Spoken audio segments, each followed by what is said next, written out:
5 naus partiram de Sanlúcar de Barrameda, no dia 20 de setembro de 1519. A bordo, quase 250 homens. 3 anos depois, uma única embarcação voltou ao mesmo porto, com 18 sobreviventes. O homem que idealizou a viagem, montou a frota e impôs o rumo, não estava entre eles. Morreu numa praia do outro lado do planeta, 16 meses antes do fim. O nome dele era Fernão de Magalhães. Português, navegando sob bandeira de Castela, num projeto que o rei de Portugal recusou e depois tentou destruir. Você vai entender por que Lisboa deixou escapar a maior viagem marítima já realizada e o que ela realmente provou, porque não foi que a Terra era redonda. Isso a Europa já sabia desde a antiguidade. A prova do que eles descobriram de verdade apareceu num lugar improvável e começou com uma pergunta banal. Julho de 1522. Cais de uma ilha portuguesa em Cabo Verde. Os sobreviventes perguntam aos homens do porto: que dia é hoje? A resposta não batia com o diário de bordo. Faltavam 24 horas e ninguém naquela nau conseguia explicar onde elas tinham ficado. Em setembro de 1513, um exército português desembarcou no norte da África para tomar Azamor. Entre os homens do Duque de Bragança seguia um fidalgo da pequena nobreza que já acumulava quase uma década de serviço no Oriente. Fernão de Magalhães, nascido por volta de 1480, no norte de Portugal. A localidade exata continua disputada. As pesquisas documentais de Amândio Barros, da Faculdade de Letras do Porto, apontam para a cidade do Porto, indo contra a tradição que o faz nascer em Sabrosa. Ele partira para a Índia em 1505, na armada de Dom Francisco de Almeida. Estivera em Malaca em 1509, na expedição desastrada de Diogo Lopes de Sequeira, e voltara lá em 1511, na conquista comandada por Afonso de Albuquerque, episódio que já contamos aqui no canal. Foi nesses anos que se aproximou de Francisco Serrão, o homem que acabaria fixado nas Molucas, o arquipélago do Cravo, e que passaria a mandar para ele cartas descrevendo aquelas ilhas do fim do mundo. Azamor caiu em poucos dias. Magalhães perdeu o cavalo em combate e levou um ferimento numa perna que o deixaria manco pelo resto da vida. Recebeu em troca o cargo de quadrilheiro-mor, encarregado de administrar os despojos da campanha, o gado, os prisioneiros, a presa toda. E foi exatamente aí que a carreira dele desmoronou. Correu a acusação de que vendera aos mouros parte do gado sob a sua responsabilidade. Nada foi provado, mas o boato viajou até Lisboa antes dele. Entre 1514 e 1516, segundo a documentação reunida pelo Centro de História da Quem e da Leimar, Magalhães apresentou pelo menos 2 petições de progressão na carreira, pedindo aumento da tensa, a pensão anual que a coroa pagava aos fidalgos ao seu serviço. As 2 foram recusadas por Dom Manuel I. Um fidalgo manco, sem tensa, com a reputação manchada e sem armada para comandar, tinha, na prática, 2 caminhos: envelhecer sem função em Lisboa ou oferecer o projeto a outro rei. Magalhães escolheu o segundo. Renunciou publicamente à condição de vassalo do rei de Portugal e entrou em Sevilha no dia 20 de outubro de 1517. Levava consigo cartas náuticas, as informações de Serrão e uma tese. As Ilhas das Especiarias caíam do lado castelhano da linha de Tordesilhas e podiam ser alcançadas navegando para o ocidente, contornando o continente americano pelo sul, sem tocar em uma única rota portuguesa. Em Sevilha, procurou Juan de Aranda, feitor da Casa de Contratação, o órgão que controlava toda a navegação castelhana. Pouco depois chegou de Portugal o cosmógrafo Rui Faleiro, igualmente ressentido com Dom Manuel e igualmente disposto a mudar de bandeira. Faleiro trazia o que faltava ao projeto: cálculos de longitude que colocavam as Molucas no hemisfério de Castela. Os 3 assinaram um contrato em 23 de fevereiro de 1518. Em Valladolid, obtiveram audiências sucessivas até chegar ao próprio rei. Carlos I, 18 anos, recém-instalado no trono castelhano e profundamente decepcionado com o que as Índias Ocidentais tinham rendido até então. Em 22 de março de 1518, Carlos I assinou o documento que ficou conhecido como as Capitulações de Valladolid, o contrato pelo qual a coroa de Castela autorizava uma expedição de descobrimento e fixava por escrito o que cada lado ganhava com ela. Os termos: 5 navios armados por conta da coroa, título de governadores das terras que viessem a descobrir e uma parte dos lucros para os 2 portugueses. Magalhães seria o capitão-mor da armada, o comandante de toda a frota, acima dos capitães de cada nau. O dinheiro grosso veio do mercador Cristóvão de Haro, estabelecido em Antuérpia, inimigo declarado da política comercial de Lisboa.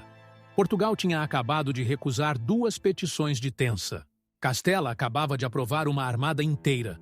Só que a tese sobre a qual toda a expedição foi vendida, as Molucas do lado castelhano, vinha das contas de Rui Faleiro e das cartas de Francisco Serrão, e ambas colocavam aquelas ilhas muito mais para leste do que elas realmente estão. Ninguém em Valladolid tinha como verificar aquele erro em 1518. Os únicos mapas que mostravam a posição das Molucas eram portugueses, e um deles, feito em Sevilha pelo cartógrafo Jorge Reinel, aparece descrito numa carta enviada a Dom Manuel I, em 18 de julho de 1519 pelo feitor português Sebastião Álvares. O documento é uma das provas mais claras de que Lisboa acompanhava a montagem da armada rival passo a passo. Álvares fazia mais do que informar. Tentou convencer Magalhães a voltar atrás, oferecendo o perdão do rei e condições melhores. A resposta foi não.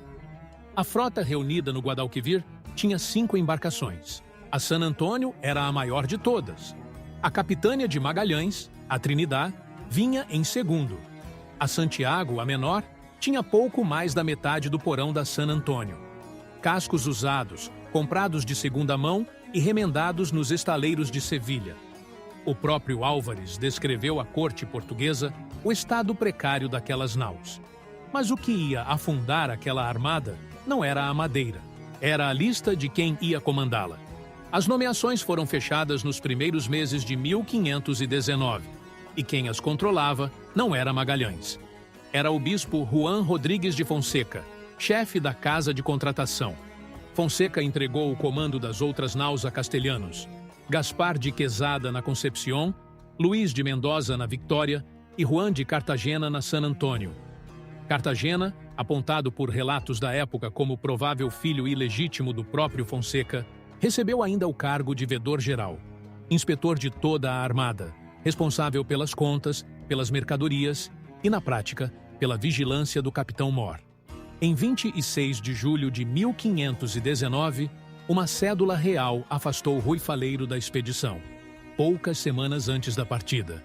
O cosmógrafo Andrés de San Martín assumiu os cálculos, e Cartagena passou a ser tratado a bordo como pessoa conjunta, expressão que abria espaço para uma interpretação perigosa, a de que o comando da frota era compartilhado.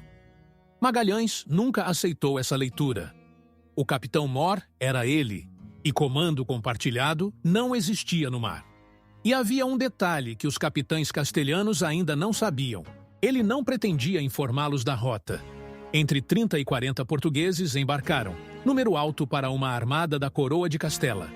Entre eles, Duarte Barbosa, cunhado de Magalhães, João Serrão, ligado ao feitor das Molucas, o piloto Estevão Gomes e Henrique de Malaca, o escravo que Magalhães trouxera do Oriente anos antes e que falava as línguas do arquipélago. Ia junto também um veneziano que pagou do próprio bolso para viajar como supranumerário e escrever o que visse: Antônio Pigafetta. Sem ele, quase nada do que você vai ouvir a seguir teria sobrevivido. As naus deixaram Sevilha em 10 de agosto de 1519 e desceram o Guadalquivir. Da Barra de Sanlúcar de Barrameda, partiram para o Atlântico no dia 20 de setembro. O total de tripulantes varia conforme a fonte, de 237 a 265. A primeira crise estourou antes mesmo da América. Magalhães mudou o rumo depois das Canárias, aproximando-se demais da costa africana para o gosto dos castelhanos. Cartagena exigiu explicações em conselho de capitães. Quis ser consultado em cada decisão de rumo e invocou as instruções assinadas pelo rei em 8 de maio. Magalhães mandou prendê-lo ali mesmo, na sua própria capitânia, e tirou dele o comando da San Antônio.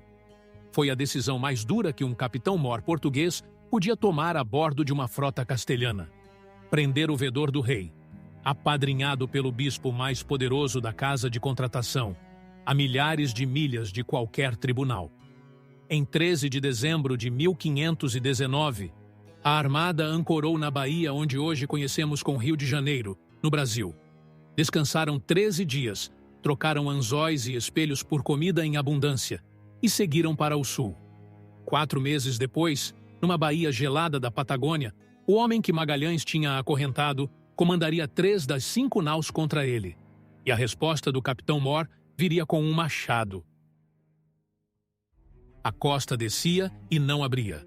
Durante os primeiros meses de 1520, a armada explorou cada reentrância do litoral sul-americano à procura da passagem, inclusive o estuário do Rio da Prata, que por alguns dias pareceu ser o estreito e era só água doce. O frio da parte sul do planeta chegou antes da solução. Em 31 de março de 1520, as 5 naus ancoraram numa baía protegida que Magalhães batizou de Porto de San Julián, no que hoje é a província argentina de Santa Cruz. O plano era invernar ali durante meses. Para a tripulação, aquilo era a confissão de um fracasso. Tinham descido até uma latitude onde a água congelava nos baldes, atrás de um estreito que o capitão-mor garantia existir e que ninguém tinha visto. As rações foram cortadas, e os capitães castelhanos entenderam que aquele era o momento. No domingo de Ramos, 1º de abril, Juan de Cartagena escapou da custódia. Junto com Gaspar de Quesada e 30 homens, tomou a San Antônio durante a noite. Luís de Mendoza aderiu com a vitória. Quando amanheceu, 3 das 5 embarcações estavam nas mãos dos amotinados. Magalhães tinha a Trinidad e a pequena Santiago. A exigência dos revoltosos, registrada nos processos abertos depois em Castela, era menos radical do que parece. Queriam que o capitão-mor cumprisse as instruções do rei e partilhasse a rota. Nenhum deles imaginava a velocidade da resposta. Magalhães enviou um bote à Vitória, com uma mensagem para Mendoza. Gonzalo Gomes de Espinosa, o oficial de justiça da armada, subiu a bordo com a carta na mão e apunhalou o capitão na garganta enquanto ele lia. Homens de Duarte Barbosa abordaram a nau no mesmo instante e a retomaram sem resistência organizada. Com 3 naus contra 2, o motim virou cerco. A San Antônio, empurrada pelo vento, acabou à mercê da artilharia da capitânia. Quesada se rendeu. O julgamento que veio a seguir tem 2 versões, e a diferença entre elas ainda define quem foi Magalhães. Segundo o relato de Antônio Pigafetta, testemunha ocular e leal ao comandante, tudo foi justiça exemplar. Segundo os depoimentos castelhanos recolhidos após o regresso da San Antônio, foi tirania de um estrangeiro contra os oficiais do próprio rei que financiava a viagem. Os fatos, esses, não se discutem. Em 7 de abril de 1520, Gaspar de Quesada foi decapitado e esquartejado em terra. O corpo de Mendoza, já morto, recebeu o mesmo tratamento. Os restos ficaram expostos em estacas na praia. 58 anos depois, homens da expedição de Francis Drake, ao aportarem na mesma baía, ainda registraram ter encontrado um patíbulo erguido no local. Cerca de 40 amotinados foram condenados à morte e imediatamente perdoados. A armada precisava de braços. Entre os perdoados estava um mestre basco chamado Juan Sebastián Elcano. Guarde esse nome. A Juan de Cartagena coube a pena mais estranha de todas. Em 11 de agosto de 1520, ele e o padre Pedro Santos de la Reina foram deixados numa ilhota deserta, com mantimentos para poucos dias. Nunca mais se soube deles. Antes disso, em maio, a armada perdera a Santiago, despedaçada por uma tempestade enquanto explorava o rio Santa Cruz, sob o comando de João Serrão. A tripulação se salvou quase inteira, mas restavam agora 4 naus. E foi durante essa invernada que apareceram os gigantes. Pigafetta descreveu homens altíssimos, envolvidos em peles, que os europeus chamaram de patagões. Magalhães mandou capturar 2 desses homens com um engano. Ofereceram grilhões de ferro como se fossem presentes, e fecharam os grilhões nos tornozelos deles. Iam ser levados vivos até a corte de Castela. Nenhum dos dois chegou lá. No fim de agosto, a frota deixou Saint-Julien. Desceu mais. E em 21 de outubro de 1520, diante de um cabo que batizaram de 11.000 virgens, encontraram uma entrada estreita de água salgada. Encontraram a passagem e perderam ali mesmo a maior nau da armada. A entrada tinha meia légua de largura e ficava a 52 graus de latitude sul. Como o dia 21 de outubro é o das 11.000 virgens no calendário da igreja, foi esse o nome que Magalhães deu ao cabo. O canal que se abria atrás dele passou a ser chamado Estreito de Todos os Santos. Só depois da morte do comandante é que a cartografia europeia começaria a registrá-lo com o nome dele. Nada ali parecia uma passagem. Era um labirinto de braços de água entre montanhas nevadas, com correntes fortes, fundos irregulares e vento contrário. Os pilotos entravam num canal, navegavam horas, encontravam a rocha e voltavam. Ao sul, na margem oposta, viam-se fogueiras acesas, durante a noite, pelos habitantes daquelas ilhas. Magalhães chamou aquilo de Terra do Fogo. O nome pegou e nunca mais saiu do mapa. É como se chama, até hoje, o arquipélago no extremo sul do continente, repartido entre a Argentina e o Chile. A frota levou 38 dias para percorrer aquelas 440 milhas de canais, medida registrada por Pigafetta. Entrou com 4 naus, saiu com 3. No meio do labirinto, Magalhães destacou a San Antônio para explorar um dos braços laterais e voltar com a informação. Era a nau de maior porão da armada e levava a maior parte dos mantimentos de todos. O comando estava com Álvaro de Mesquita, primo de Magalhães, colocado ali exatamente para garantir lealdade depois do motim. Não bastou. Dentro do canal, o piloto português Estevão Gomes e o escrivão Jerônimo Guerra renderam Mesquita e o acorrentaram no porão. Foi assim que a San Antônio passou a ter 2 comandos. Depois, viraram a proa para leste. A San Antônio saiu do estreito, atravessou o Atlântico e chegou a Sevilha em maio de 1521, com um documento assinado sob coação acusando Magalhães de tirania e de ter assassinado oficiais do rei em Saint-Julien. As 3 naus restantes procuraram a companheira durante dias. Depois, seguiram. Em 28 de novembro de 1520, saíram para mar aberto com 166 homens e comida calculada para poucas semanas. Ninguém a bordo, nem Magalhães, nem os cosmógrafos de toda a Europa faziam ideia do tamanho do que estava à frente.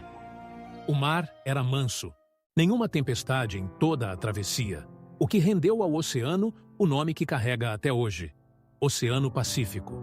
E foi essa mansidão que quase matou todo mundo.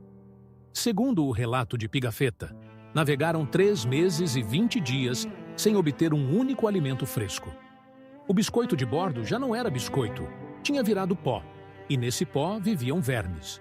Os ratos tinham urinado por cima, e era isso que eles comiam. A água estava amarelada e cheirava mal. Quando o pó acabou, começaram a comer o couro. Havia tiras de couro de boi enroladas no mastro grande. Ficavam ali para que as cordas do aparelho não roçassem direto na madeira e a gastassem. Arrancaram essas tiras, deixaram de molho no mar por 4 ou 5 dias até amolecerem, cozinharam e comeram. Depois veio a serragem da própria madeira do navio. E depois vieram os ratos. Um rato passou a valer meio ducado, e quem tinha dinheiro comprava do companheiro que tinha conseguido caçar. Meio ducado era mais do que um marinheiro ganhava em vários dias de trabalho, e ainda assim havia gente disposta a pagar, porque não havia ratos suficientes para todos. Como se não bastasse, depois disso chegou o escorbuto. Pigafetta descreveu gengivas inchando por cima dos dentes até os doentes não conseguirem mastigar. 19 homens morreram na travessia. Entre eles, um dos patagões capturados em Saint-Julien e um indígena embarcado no Brasil. O detalhe mais improvável dessa travessia é geográfico. O Pacífico está cheio de arquipélagos habitados. A rota que Magalhães escolheu, subindo em diagonal para noroeste, passou entre eles quase sem tocar em nenhum. Apenas 2 ilhéus desertos, sem água potável nem comida. Atravessaram o maior oceano do planeta pelo corredor mais vazio que ele tem. Em 6 de março de 1521, avistaram terra, as ilhas que hoje formam as Marianas. Os habitantes subiram a bordo e levaram tudo o que puderam, incluindo um batel, o que rendeu ao arquipélago o nome de Ilhas dos Ladrões e provocou uma expedição punitiva com casas queimadas e mortos. Levaram água, frutas e aves, pouco e a um custo alto. 10 dias depois, em 16 de março de 1521, apareceu no horizonte um arquipélago muito maior, verde, populoso, cortado por dezenas de ilhas. Magalhães batizou aquelas terras de arquipélago de São Lázaro, que hoje conhecemos com o nome de Filipinas. Ali havia comida, água, ouro e reis dispostos a negociar. Henrique de Malaca, o intérprete que Magalhães trouxera do Oriente uma década antes, começou a entender o que os locais diziam, sinal de que estavam de fato do outro lado do mundo, perto das Molucas. A parte impossível da viagem tinha acabado. Depois de tudo o que aqueles homens já tinham atravessado, as Molucas estavam a poucas semanas de navegação. Nada mais podia dar errado. Faltavam 40 dias para Fernão de Magalhães morrer. E não foi o oceano que o matou. Não foi a fome, não foi o motim. Foi uma rixa entre dois chefes de duas ilhas vizinhas, separadas por um canal que se atravessa a remo em menos de 1 hora. O primeiro mês no arquipélago correu melhor do que qualquer etapa da viagem. Em 31 de março de 1521, domingo de Páscoa, o capelão Pedro de Valderrama celebrou missa na ilha de Limaçaua, diante do Rajá Colambu, o primeiro ato católico registrado naquelas ilhas. Em 7 de abril, guiados por Colambu, as 3 naus entraram no porto de Cebu. Ali governava o Rajá Humabon, senhor de um entreposto que negociava com Bornéu e com Luzon, que conhecia porcelana chinesa e ferro trabalhado. Magalhães selou aliança com ele pelo Pacto de Sangue, o Sandugo. Em 14 de abril, Humabon foi batizado como Carlos, em homenagem ao rei de Castela, e a esposa recebeu o nome de Joana. Com eles, cerca de 800 pessoas foram batizadas. Magalhães não estava apenas convertendo. Estava construindo para a coroa de Castela uma base permanente no arquipélago. Vassalos batizados, aliados armados e um porto seguro no caminho das especiarias. Foi então que Humabon apresentou o problema local. A ilha de Mactan, do outro lado de um canal estreito, era dividida entre 2 chefes rivais. O primeiro chamava-se Zula. Aceitava a autoridade de Cebu, pagava o tributo que Humabon cobrava e aceitou o batismo sem discutir. O segundo chamava-se Lapu-Lapu. Não pagava tributo nenhum a Cebu, não aceitava o batismo e não via razão para jurar obediência a um rei de Castela que estava do outro lado do mundo e que ele nunca tinha visto. Foi Zula quem procurou Magalhães e pediu ajuda armada contra o vizinho. Os oficiais da armada foram contra. João Serrão e Duarte Barbosa argumentaram que uma expedição punitiva contra um chefe hostil, em terreno dele, não tinha nada a ver com a missão. O objetivo eram as Molucas, e as naus estavam a poucas semanas delas. Magalhães decidiu ir pessoalmente. A demonstração de força diante dos recém-batizados valia mais, no cálculo dele, do que a prudência. Na madrugada de 27 de abril de 1521, 3 batéis atravessaram o canal com cerca de 60 europeus a bordo. A praia de Mactan é rasa e cheia de corais. Os batéis encalhavam muito antes da areia e não havia como desembarcar seco. 11 homens ficaram nos botes, cuidando das embarcações e da artilharia. Os outros 49 pularam na água. Humabon tinha oferecido os seus guerreiros. Magalhães recusou. Mandou que ficassem assistindo das canoas, porque queria que a vitória fosse europeia. Foram 49 homens caminhando dentro do mar, com água pela cintura, por centenas de metros, de armadura completa, sob o sol. A artilharia dos batéis disparava de longe demais para causar dano. Os besteiros gastavam munição a distâncias inúteis. E na praia, esperando, estavam 1.500 guerreiros, número que Pigafetta anotou, e ele estava lá, entre os 49, e saiu ferido. Os defensores perceberam rápido que as armaduras protegiam o tronco, mas não as pernas. Atacaram por baixo. Quando os europeus recuaram para a água, perderam a formação. Magalhães ficou na retaguarda cobrindo a retirada dos seus, com meia dúzia de homens. Levou uma flechada envenenada na perna, uma lançada de bambu no rosto e um golpe de terçado no braço que segurava a espada. Caiu de cara na água rasa. Morreram com ele 8 homens. Do lado de Mactan, segundo Pigafetta, apenas 15. Na tarde do mesmo dia, os sobreviventes ofereceram qualquer mercadoria dos porões pelo corpo do comandante. A recusa foi total. Aquele corpo era o troféu de uma vitória e não estava à venda. O paradeiro dele nunca foi estabelecido. O que veio a seguir foi pior.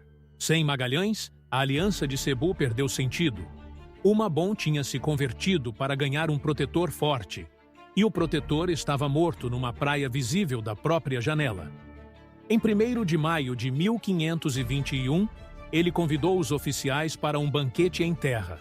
Cerca de 30 europeus foram mortos, entre eles os 2 novos comandantes da armada, Duarte Barbosa, cunhado de Magalhães, e João Serrão. Pigafetta registrou que Serrão, deixado na praia, gritava pedindo resgate aos companheiros que já erguiam âncora. O mesmo relato aponta Henrique de Malaca como instigador da traição. A historiografia filipina contesta essa leitura por um motivo simples. Pigafetta era a única testemunha europeia a escrever sobre o episódio, e escrevia sobre um homem que o testamento de Magalhães acabara de tornar livre, e, portanto, inconveniente para quem ficou no comando. Restavam 115 homens para 3 naus. Na ilha de Bohol, incendiaram a Concepción por falta de gente para tripulá-la. 2 embarcações, nenhum comandante. E o caminho de volta passava, obrigatoriamente, pelo oceano que pertencia a Portugal. A armada sem comandante levou 6 meses para encontrar o destino. Sob o comando do piloto João Carvalho e depois Gonzalo Gomes de Espinosa, as 2 naus vagaram por Bornéu, saquearam embarcações e perderam mais homens, até que em 8 de novembro de 1521 entraram no porto de Tidore, no arquipélago das Molucas. Tinham chegado 2 anos e quase 2 meses depois de Sanlúcar, com 115 sobreviventes de 200 e tantos, sem o homem que projetara a rota.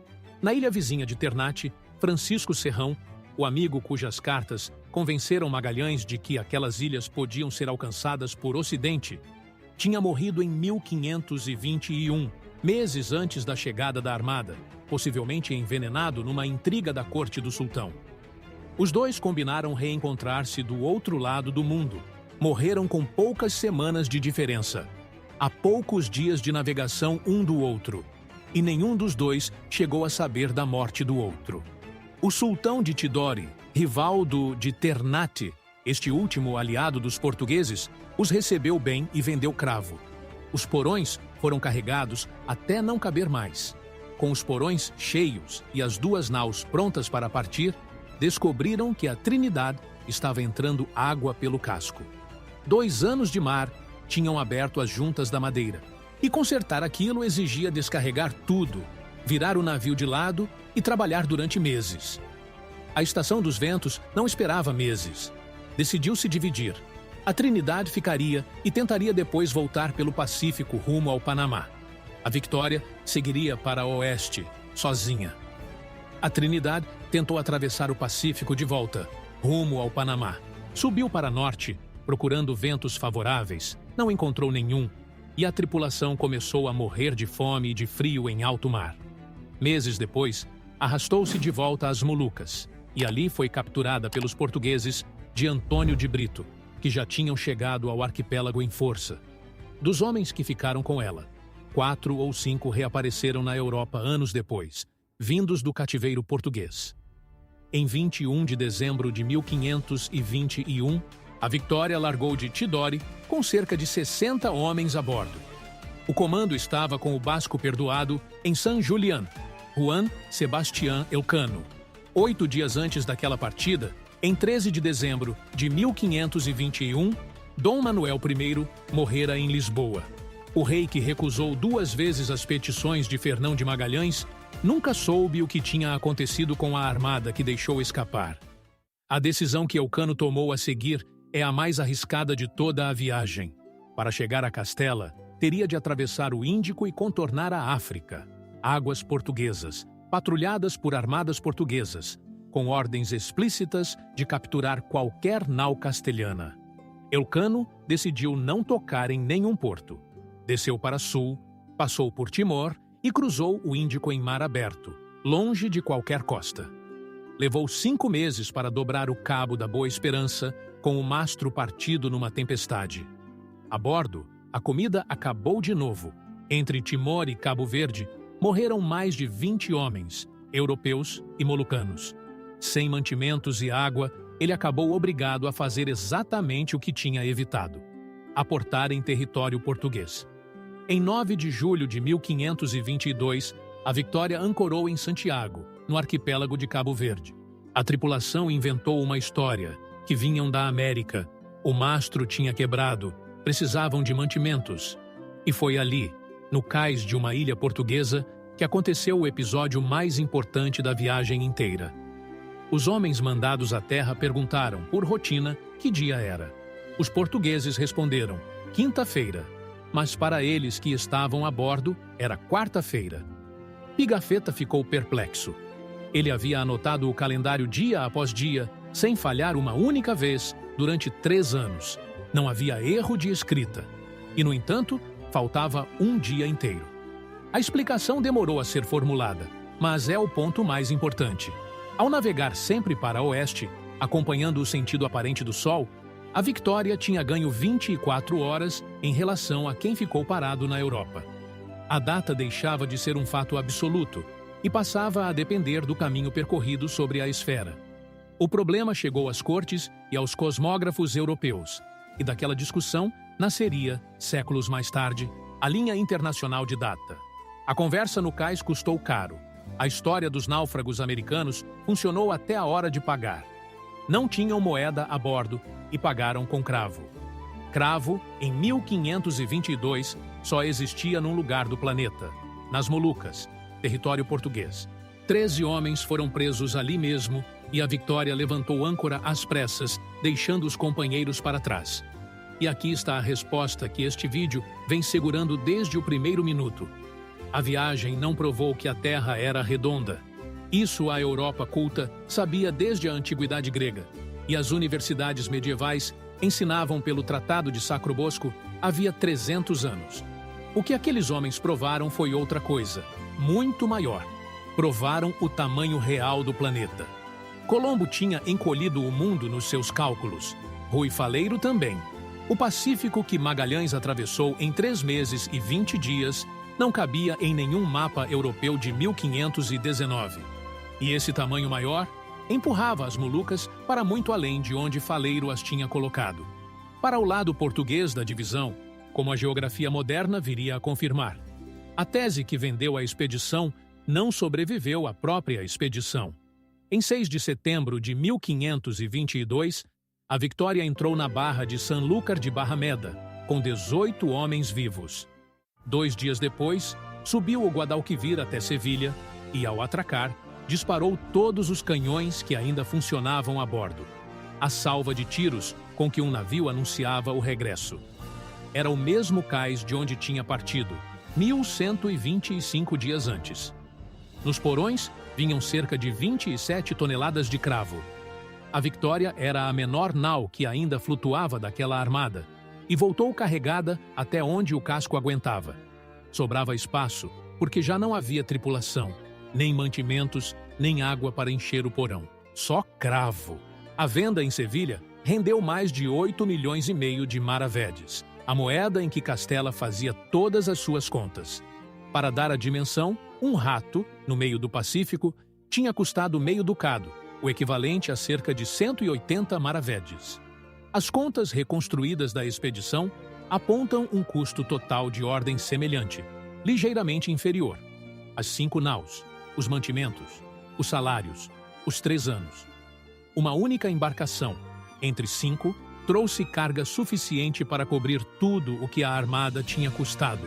É a explicação mais direta de por que um reino pequeno como Portugal tinha se tornado o mais rico da cristandade. No dia 9 de setembro, os 18 desceram a terra descalços, vestidos apenas com a camisa, cada um com uma vela acesa na mão. Caminharam em procissão até a igreja de Nossa Senhora da Vitória e depois até a capela de Santa Maria da Antiga, dentro da catedral. Era a promessa que tinham feito uns aos outros nos momentos em que acharam que iam morrer no mar. Pigafetta também registrou isso. Eucano recebeu uma tensa de 500 ducados por ano, 1000 ratos do Pacífico, na conta que eles próprios tinham feito a bordo. E recebeu um brasão, um globo terrestre, com a divisa Primus circumdedisci me. Foste o primeiro a dar a volta em mim. Morreu 4 anos depois, no meio do Pacífico, numa nova expedição às mesmas ilhas. E as ilhas? Nenhum dos dois reinos conseguia provar de que lado da linha elas ficavam. Medir longitude no mar não tinha solução técnica no século XVI. O método que resolveria o problema só apareceria 2 séculos e meio depois. Andrés de San Martín, o cosmógrafo que substituiu Rui Faleiro, chegou a tentar cálculos por conjunções lunares durante a travessia, provavelmente os primeiros feitos a sério em alto mar. Mas morreu no massacre de Cebu, e as anotações dele se perderam.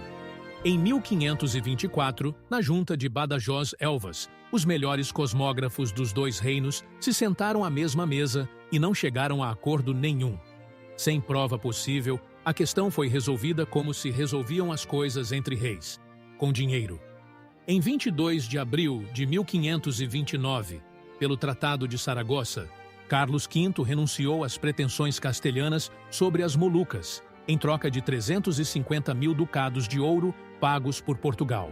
200 e tantos homens morreram para provar que aquelas ilhas eram de Castela. 8 anos depois, Castela vendeu essas ilhas a Portugal, ao filho do rei que recusara Fernão de Magalhães 2 vezes. Portugal recusou 2 petições de um fidalgo manco e, 8 anos depois da morte dele, pagou 350.000 ducados de ouro pelas ilhas que ele foi buscar. Quem saiu ganhando nessa história? Portugal, que comprou o prêmio de volta, ou Castela, que ficou com a glória da primeira volta ao mundo? Escreva nos comentários e me diga também se, no lugar de Magalhães, você teria mudado de bandeira? Fernão de Magalhães nunca deu a volta ao mundo. Deu algo mais difícil de medir. Entregou à humanidade a dimensão verdadeira do planeta em que ela vive e pagou por isso numa praia rasa de Mactã, a meio caminho do lugar aonde queria chegar. Se você chegou até aqui, inscreva-se no canal para não perder as próximas histórias. Ainda temos muito para contar. Até o próximo vídeo.